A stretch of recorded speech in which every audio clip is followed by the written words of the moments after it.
return again to the home of your soul. For many people, the home of the soul can be found in nature, whether it's in our own backyard or further afield. This summer, many who have the opportunity may be spending time in rural areas or wilderness trails. We've already heard that lifted up so many times this morning. These outdoor experiences often provide a soulful sense of strengthening and spiritual renewal, except when they don't. Recently, an artist named Amber Scher in the United States noticed that some people were visiting national parks and then giving them negative one-star reviews on social media. Amber turned these terrible Yelp reviews into travel posters in the classic style of the golden age of travel from the 30s and 40s. I would love to show them to you, but I don't want to infringe on her copyright, so instead I will describe them and tell you where you can find them. My favorite is the one for Yosemite National Park in California. Above a beautiful vista of mountains and pine trees shouts the headline, "Trees block view, and there are too many gray rocks." Looking at Sequoia National Park, also in California, we see a gorgeous illustration of trees and the headline, "There are bugs, and they will bite you on your face." And finally, the headline emblazoned across the stunning poster for Saguaro National Park in Arizona, "Okay if you like cactus." Amber's work can be found at her website, subparparks.com, and if you're a Facebook friend of mine, you've probably seen them already. I hope that one day soon she extends her valuable work into Canada. Surely there is something terrible to say about our national parks too, such as Banff and Jasper, Georgian Bay, and the Bruce Peninsula. Without subpar travel posters of our own, we'll have to be content, I suppose, with the two great Canadian songs entitled Rocks and Trees. One is by the Arrogant Worms and the other by Wendell Ferguson. Wendell's song includes one of my favorite lines, "By the time you hit Kenora, you won't want to see no more rocks and trees, trees and rocks." That is his heartfelt tribute to Highway 17, which winds its way seemingly endlessly up, up, up through northern Ontario. Now, on the surface, it may not seem as if satirical posters could be a source of deeper wisdom, but I think they are. They call to our attention, with gentle humor, the paradox of life, that beautiful and terrible things exist simultaneously, and that we are called to be present to both of these, without running away or lashing out, as we are so often tempted to do. In the wise way of effective humor, the posters bring together things that don't seem to match, the awe-inspiring grandeur of nature and the petty negativity of a Yelp review. They coexist, and from that coexistence, new insight can arise, such as the truth that we cannot take a vacation from suffering, no matter how far we go, and for that matter, how long we stay at home. A few months ago, when the pandemic began, Reverend Sean and I noticed that when people asked, "How are you doing?" we were saying, "Fine, not fine." The usual automatic response of "fine, thank you" seemed suddenly inadequate. These days, many of us are saying something along those lines, fine, under the circumstances, and for good reason. Gary Snyder's poem was written years ago, and yet it speaks to our situation. The rising hills, the slopes of statistics lie before us, the steep climb of everything going up, up, up, even as we go down. It is not possible now, if it ever was, to simply deny or overlook the challenges we face, whether individually or as a human species. And yet, all things considered, perhaps we can be fine as well. Perhaps we can grow to be able to hold both joy and sorrow together with some degree of equanimity. Of course, this is a very familiar idea. It is hardly new or original. It has run through religious teachings for thousands of years, in virtually all faith traditions, and in music and art of all kinds. Maybe it's repeated so often because it takes us so long to get the message. Most recently, I heard it from one of my favorite spiritual writers, Wayne Muller. He wrote a book called A Life of Having, Being, and Doing Enough, and he led an online course that I recently attended. He told us that for him, the definition of spirituality is to become spacious enough to hold both the difficult and the beautiful at the same time. Spacious enough to hold humor and rage, peacefulness and anxiety, hope and despair. You get the idea. This is a spaciousness, it seems to me, that's bigger even than the Rocky Mountains, and we may not be able to sustain it for long. And yet those moments of spaciousness are important, however and wherever we may find them. They allow us to live in the wholeness of life, to live fully in the as it is. Laughter can often open up such a space, which can allow us to respond more creatively to our situations. As Gary Snyder said, go light. Even in the most difficult of times, a sense of lightness and even joy can be healing. When we take a panoramic view of our lives today, most of us can't help but notice things that are, well, not exactly 5-star. Perhaps we're growing weary of the continuing restrictions on our lives, or noticing anxiety or irritation that isn't really going away. We may see other people as obstacles to our happiness. Perhaps we're afraid of getting sick, or fearful for the safety of people we love, afraid perhaps that we might do something wrong at this critical time. Perhaps also we are uncomfortably aware now of privilege, inequality, racism, and injustice. The satirical posters from that golden age of travel speak to the privilege of travel and the entitlement of those who expect ease and comfort in every location.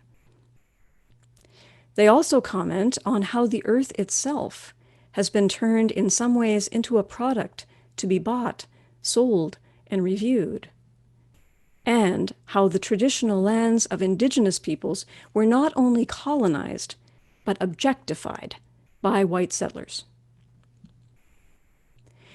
In our own personal lives, pandemic or not, we may be aware of so much that is not fine. We may be experiencing physical or emotional pain, or both. We may be coping with disappointments, failures, various ways that life did not turn out or is not turning out the way we hoped or planned. We may be grieving, we may be angry, we may be afraid. If there could be satirical travel posters for our lives, the captions might read, "Bad things happening here all the time. Too many illnesses. I don't like the ending." Try as we might, and we constantly do, we will always come up against the rocks and trees that block our view and make our journey difficult. Rocks and trees, obstacles, that also make life a spectacularly meaningful and precious gift. So our task then for our whole life is to make space for both the fine and the not fine, not to require perfection and ease, but instead to learn to be well when things aren't going our way. Indeed, we are called now more than ever to get to know our most difficult feelings, to explore them and travel them, so that we may come to know and accept ourselves and deepen in our ability to be truly compassionate and present to others. Fortunately, we are given many opportunities over and over and every day to learn this lesson. Okay, if you like cactus. When people ask us how we're doing, we might still say fine at times, of course. I did it just yesterday. It's not always helpful to list the many things going wrong in response to this casual question. But there are times when being honest can be therapeutic. It's okay to acknowledge that we're not fine right now if we're not, that we're feeling shaken, disoriented, disappointed, or weary, and of course I could go on. When we're on the listening end of the not fine, we're usually not called to fix the situation. Instead, our task is simply to be present to the suffering of our friend, to show that person through our simple presence that we are here, bearing witness to what they are going through, that we are here, even when we don't like the view. We can do this for ourselves as well. We can simply be present without judgment to our most uncomfortable feelings, attending mindfully to ourselves, holding the not fine within something more, something like love, acceptance, God, or peace. Of course, it is also more than fine to be genuinely happy and peaceful right now, even if others are not. It is fine to be fine. Back in March, Sean preached from a text written by the 4th century nun Julian of Norwich. Actually, it might have been later than March, early in the pandemic. Time is blurring for me as it may be for you. As he told us at that time, Julian's Revelations of Divine Love was written when she was so very ill she thought she was dying. At the time, she had a series of showings of truth, which she interpreted and expressed according to her Christian context. From her original writing that the good Lord can make all things well, her text has been simplified in modern times as, all will be well, and all will be well, and all manner of things shall be well. Recently, I learned that that became part of a T.S. Eliot poem, a famous one, called Little Gidding, which was written in 1936. Here are a few excerpts from that poem. We shall not cease from exploration, and the end of all our exploring will be to arrive where we started and know the place for the first time. And all shall be well, and all manner of things shall be well, when the tongues of flames are enfolded into the crowned knot of fire, and the fire and the rose are one. All will be well, when the fire and the rose are one, when the terrible and the beautiful are understood together. When we engage with that wholeness, healing our tendency to judge and divide and reject our experience, then all is well, and all will be well, and the all will become the well from which we draw. That is to say, the wholeness itself becomes the well that supports us in the work of love and justice. When we consider that one of the understandings of God or Yahweh was simply the I am, or even just the breath, we glimpse the idea of spaciousness and the limitless well of the all that is. From the Sufi tradition of Islam came Rumi's famous lines, "Out beyond ideas of wrongdoing and right-doing, there is a field. I will meet you there. Once again, the spaciousness to hold all of life experience." And Buddhism gives us many ways to connect to this limitless spaciousness as well. In her book, Radical Acceptance, Embracing Your Life with the Heart of a Buddha, Tara Brach writes, "We all get caught up in wants and fears. We all act unconsciously. We all get diseased and deteriorate.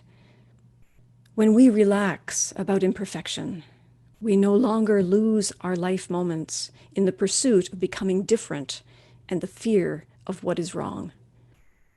We come alive as we rediscover the truth of our goodness and our natural connectedness to all of life. Our greater needs are met in relating lovingly to one another, relating with full presence to each moment, relating to the beauty and pain that is within and around us."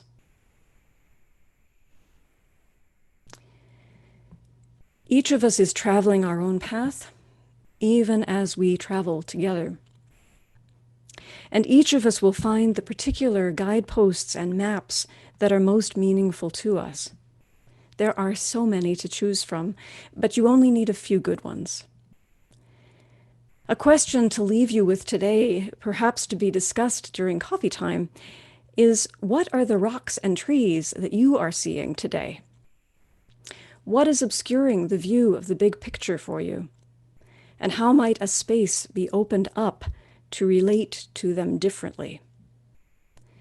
Even more simply, how do you sustain your wellness even during, especially during, challenging times? These are questions I'm asking myself today, and I thank you all for being on the path with me.